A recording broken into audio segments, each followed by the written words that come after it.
Hello friends, Hindustan Aeronautics Limited, Hyderabad location இருந்து notification announce பண்ணிருக்காங்க friends. Hindustan Aeronautics Limited அப்படினா இந்த ஏரோப்ளேனுக்கு தேவையான accessories, அதாவது இந்த விமானங்களுக்கு தேவையான உதிரி பாகங்கள் எல்லாமே இங்க தான் வந்து உற்பத்தி பண்றாங்க. சரிங்களா? இங்கிருந்து தான் உங்களுக்கு வேகன்சி அனௌன்ஸ் பண்ணிருக்காங்க. அசிஸ்டன்ட் இன்ஜினியர் கேட்டகரிக்கு. சரிங்களா? எலக்ட்ரானிக்ஸ், மெக்கானிக்கல் டிசிப்ளின்ல அனௌன்ஸ் பண்ணிருக்காங்க. வேகன்சிஸ் கம்மியா தான் friends இருக்கு. இன்ட்ரெஸ்டடா இருந்தா நீங்க ட்ரை பண்ணி பாருங்க. ஓகேங்களா? சரி, இதுக்கு என்ன ப்ரோ படிச்சிருக்கணும் அப்படின்னா இந்த எலக்ட்ரானிக்ஸ் மெக்கானிக்கல் டிசிப்ளின்ல இன்ஜினியரிங் முடிச்சிருக்கீங்க அப்படின்னா நீங்க அப்ளை பண்ணலாம். ஸோ பிடெக் இல்லை பிஇ படிச்சிருக்கீங்க அப்படின்னா இதுக்கு நீங்க அப்ளை பண்ணிக்கலாம். ஃபுல் டைம் மோடில் படிச்சிருந்தா மட்டும்தான் ஃப்ரெண்ட்ஸ் அப்ளை பண்ண முடியும். இந்த பார்ட் டைமு, டிஸ்டன்ஸ் எஜுகேஷனு, அடுத்து இந்த கரஸ்பாண்டன்ஸில் நீங்கள் டிகிரி பண்ணியிருக்கீங்க அப்படின்னா நீங்கள் இதுக்கு எலிஜிபிள் இல்லை. ஸோ ஃபுல் டைம் மோடில் படிச்சிருக்கணும், அதாவது ரெகுலரில் நீங்கள் படிச்சிருந்தா மட்டும்தான் அப்ளை பண்ண முடியும். எல்லா செமஸ்டர்லேயும் மினிமம் 60% இருந்தால் தான் நீங்கள் அப்ளை பண்ணணும். ஓகேங்களா?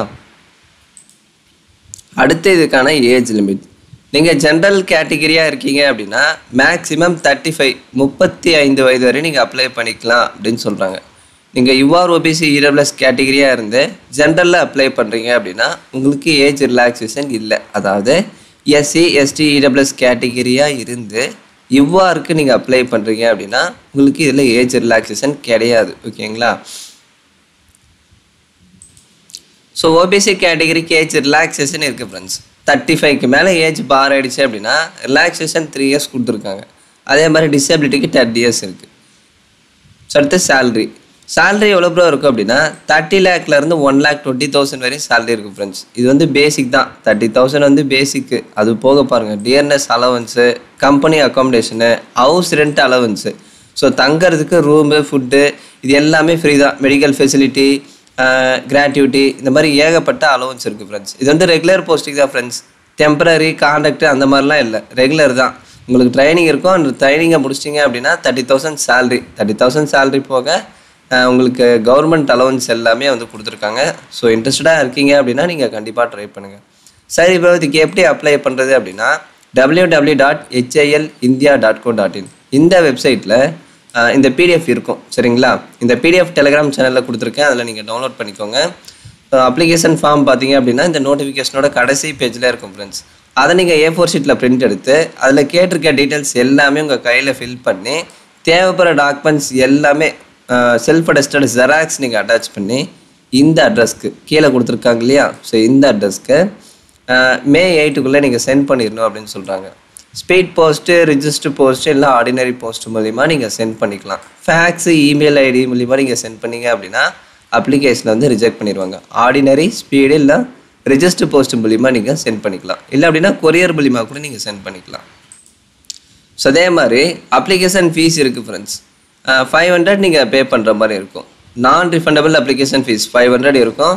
எஸ்சி எஸ்டி டிசபிலிட்டியாக இருக்கீங்க அப்படின்னா அப்ளிகேஷன் ஃபீஸ் இல்லை. யூஆர் ஓபிசி 500 பே பண்ணுற மாதிரி இருக்கும். நீங்கள் டிடி எடுக்கிற மாதிரி இருக்கும். Hindustan aeronautics limited Hyderabad, payable at Hyderabad. So இந்த நேமில் நீங்கள் டிடி எடுத்து அந்த டிடி ரிசிப்டை அப்ளிகேஷனோட அட்டாச் பண்ணி தான் நீங்கள் சென்ட் பண்ணணும். சரிங்களா? அடுத்து செலெக்ஷன் ப்ரொசீஜர் எப்படி செலக்ட் பண்ணுறாங்க அப்படின்னா உங்களுக்கு ரிட்டன் டெஸ்ட்டு கண்டக்ட் பண்ணுறாங்க. சரிங்களா? அதாவது டிகிரி லெவலில் தான் சிலபஸ் இருக்கும். ஸோ ரிட்டன் எக்ஸாமினேஷன் இருக்கும். அந்த எக்ஸாமில் யாருடைய மார்க் வந்து அதிகமாக இருக்கும் அவங்கள தான் வந்து செலக்ட் பண்ணுறாங்க. சரி ப்ரோ, அந்த ரிட்டன் எக்ஸாம் பேட்டர்ன் எப்படி இருக்கும் அப்படின்னா 2.5 மணி நேரம் எக்ஸாம் வந்து கண்டக்ட் பண்ணுறாங்க. ஸோ மொத்தம் 3 பார்ட்டாக இருக்கும் ஃப்ரெண்ட்ஸ். எல்லாமே மல்டிபிள் சாய்ஸ் கொஷின் தான், ஆப்ஷன் மாதிரி தான் இருக்கும். இப்போ பார்ட் 1ல் பார்த்தீங்க அப்படின்னா 20 கொஷின் எதுலேருந்து கேட்குறாங்க அப்படின்னா ஜென்ரல் அவேர்னஸில். பார்ட் 2 பார்த்தீங்க அப்படின்னா 40 கொஷின் இருக்கும், இங்கிலீஷ் அண்ட் ரீசனிங்லேருந்து வரும் அப்படின்னு சொல்லியிருக்காங்க. அடுத்து பார்ட் 3ல் பார்த்தீங்க அப்படின்னா 100 கொஸ்டின் இருக்கும். அது எல்லாமே நீங்கள் மெக்கானிக்கல் படிச்சிருக்கீங்க அப்படின்னா மெக்கானிக்கல், எலக்ட்ரானிக்ஸ் படிச்சிருக்கீங்க அப்படின்னா எலக்ட்ரானிக்ஸு, நீங்கள் படித்த டிசிப்ளைன் ரிலேட்டடாக பார்ட் 3ல் வந்து 100 கொஸ்டின் வரும் அப்படின்னு சொல்கிறாங்க.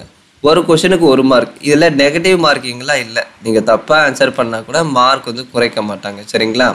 சரி ப்ரோ, ரிட்டன் டெஸ்ட்டு சென்டர் எந்த லொக்கேஷனில் எக்ஸாம் கண்டக்ட் பண்ணுறாங்க அப்படின்னா மேபி ஹைதராபாத்தில் இருக்கலாம், இல்லை அப்படின்னா சென்னையில் இருக்கலாம். அது வந்து இதில் மென்ஷன் பண்ணலை.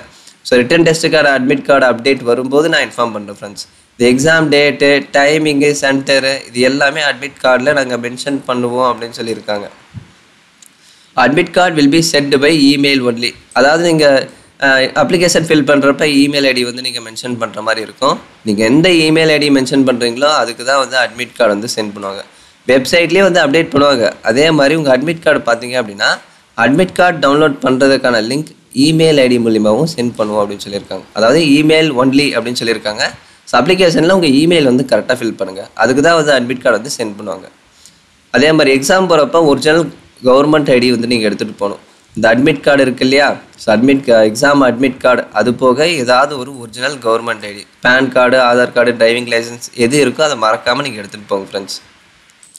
இந்த நோட்டிஃபிகேஷனோட கடைசி பேஜில், அதாவது கிட்டத்தட்ட ஒரு 26 பேஜுக்கு நோட்டிஃபிகேஷனே இருக்கும். பேஜ் நம்பர் 9 பாருங்கள், அனாக்சர் 1 உங்களுக்கு அப்ளிகேஷன் வந்து கொடுத்துருப்பாங்க. இதை நீங்கள் A4 ஷீட்டில் பிரிண்ட் எடுத்துருங்க ஃப்ரெண்ட்ஸ். பிரிண்ட் எடுத்துகிட்டு உங்கள் கையில் தான் நீங்கள் ஃபில் பண்ணணும். சிஸ்டம்லலாம் டைப் பண்ணக்கூடாது, சரிங்களா? So application for the post of, எந்த போஸ்ட்டுக்கு அப்ளை பண்ணுறீங்க, இந்த இடத்துல இப்போ எடுத்த மாதிரி ஒரு ஃபோட்டோ, அது இப்போ எடுத்ததாக இருக்கணும், ரொம்ப ஓல்டாக இருக்கக்கூடாது. ஸோ ரீசன்ட் ஃபோட்டோ ஓட்டிட்டு அதுக்கு மேலே கிராஸாக உங்கள் சிக்னேச்சர் பண்ணுங்கள். அடுத்து gender, father name, mother name, state, address, email ID கரெக்டாக ஃபில் பண்ணுங்கள். நீங்கள் எந்த இமெயில் ஐடி ஃபில் பண்ணுறீங்களோ அதுக்கு தான் அட்மிட் கார்டு வந்து சென்ட் பண்ணுவாங்க. ஸோ கரெக்டான இமெயில் ஐடி, மொபைல் நம்பர் வந்து நீங்கள் இதில் ஃபில் பண்ணுங்கள், ஓகேங்களா? ஸோ அடுத்து ரிலீஜன் கேட்டிருக்காங்க. ஸோ எல்லாமே பேசிக் டீட்டெயில்ஸ் தான், இது எல்லாமே நீங்களே ஃபில் பண்ணிடுவீங்க. அடுத்து உங்கள் குவாலிஃபிகேஷனு, எக்ஸ்பீரியன்ஸ் இருக்கான்னு கேட்டிருக்காங்க, எக்ஸ்பீரியன்ஸ் டீட்டெயில்ஸு இது எல்லாமே ஃபில் பண்ணிவிட்டு டேட்டு, பிளேஸு, சிக்னேச்சர்னு உங்கள் சைன் பண்ணுங்கள் ஃப்ரெண்ட்ஸ். ஸோ இந்த அப்ளிகேஷன் ஃபார்மை A4 ஷீட்டில் பிரிண்ட் எடுத்து நீட்டாக உங்கள் கையில் ஃபில் பண்ணுங்கள். ஃபில் பண்ணிவிட்டு தேவைப்படுற டாக்குமெண்ட்ஸ் எல்லாமே செல்ஃப் அட்டஸ்டட் ஜெராக்ஸ் நீங்கள் அட்டாச் பண்ணணும்.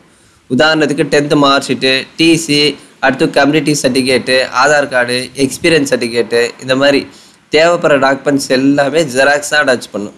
நீங்கள் அட்டாச் பண்ணுற ஒரு டாக்குமெண்ட்டோட ஜெராக்ஸில் கீழே உங்கள் சிக்னேச்சர் பண்ணணும் ஃப்ரெண்ட்ஸ். ஸோ இதுக்கு இப்படி தான் அப்ளை பண்ணணும். இன்ட்ரெஸ்டடாக இருந்தால் நீங்கள் ட்ரை பண்ணுங்கள். மேற்கொண்டு டவுட்ஸ் இருக்குது அப்படின்னா கமெண்ட்ஸில் கேளுங்க, சரிங்களா? நிறைய பேர் வேக்கன்சி கம்மியாக இருக்கே ப்ரோ, இதுக்கு எப்படி ப்ரோ அப்ளை பண்ணுறது, இதை வேற ஒரு ஜாப்னு நீங்கள் போஸ்ட் பண்ணுறீங்க அப்படின்னு நீங்கள் நினைக்கலாம் ஃப்ரெண்ட்ஸ். இன்ஃபார்ம் பண்ண வேண்டியது நம்ம கடமை, சரிங்களா? ஸோ மற்றபடி நீங்கள் இன்ட்ரெஸ்டாக இருந்தால் ட்ரை பண்ணுங்கள். இல்லை நான் எலிஜிபிளாக இல்லை அப்படின்னா உங்கள் ஃப்ரெண்ட்ஸுக்கு ஷேர் பண்ணுங்கள். இந்த வீடியோ பிடிச்சிருந்தா ஒரு லைக் கொடுத்து கமெண்ட் பண்ணுங்கள். தேங்க்ஸ் ஃபார் வாட்சிங்.